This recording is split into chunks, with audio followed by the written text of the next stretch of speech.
मालदीव ने हाल ही में तुर्की की कंपनी बायरक्तार से ड्रोन खरीदे हैं। मालदीव की सत्ता में आए चीन समर्थक मोहम्मद मुइज्जू का कहना है कि ये ड्रोन मालदीव की सीमा की निगरानी के लिए हैं। तुर्की से आए इन ड्रोन को लेकर विपक्ष सवाल उठा रहा है। विपक्ष ने इस डील के संदिग्ध होने और डील के जल्दबाजी पर सवाल उठाए हैं।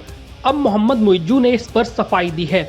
राष्ट्रपति मुइज्जू ने कहा कि मालदीव नेशनल डिफेंस फोर्स की ओर से इस्तेमाल किए जा रहे कुछ ड्रोन को तुर्की की सरकार ने मुफ्त सहायता के रूप में दिए हैं। शुक्रवार की रात दुनू मफारू में एक समारोह में इसकी घोषणा की गई।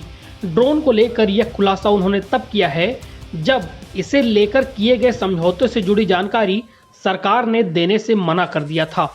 मुइज्जू ने कहा कि पदभार संभालने के बाद उनकी तुर्की की आधिकारिक यात्रा के दौरान ड्रोन खरीदने पर चर्चा हुई।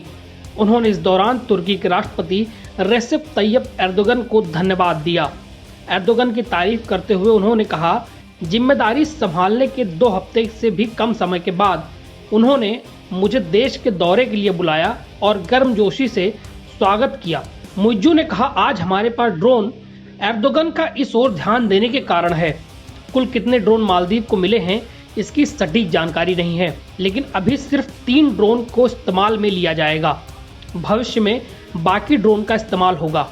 मुइज्जू ने कहा कि एर्दोगन के साथ करीबी रिश्तों से इसमें मदद मिलेगी। उन्होंने खुलासा किया कि कुछ ड्रोन उन्हें मुफ्त में मिले हैं।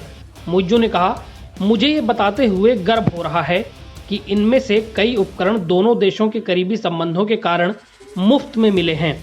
हालांकि मुइज्जू ने यह खुलासा नहीं किया कि कौन से उपकरण मुफ्त में दिए गए या तुर्की की सरकार की ओर से दिए गए इस दान की कीमत क्या है। मालदीव के मीडिया आउटलेट अधाधू ने अपनी रिपोर्ट में इस ड्रोन की डील को 37 मिलियन अमेरिकी डॉलर होने की बात कही। हालांकि सरकार ने कभी भी ड्रोन के खरीद की घोषणा नहीं की। मालदीव की मीडिया ने जब सूचना के अधिकार के तहत जानकारी मांगी तो रक्षा मंत्रालय ने डिटेल देने से साफ मना कर दिया। NBT ऑनलाइन की रिपोर्ट।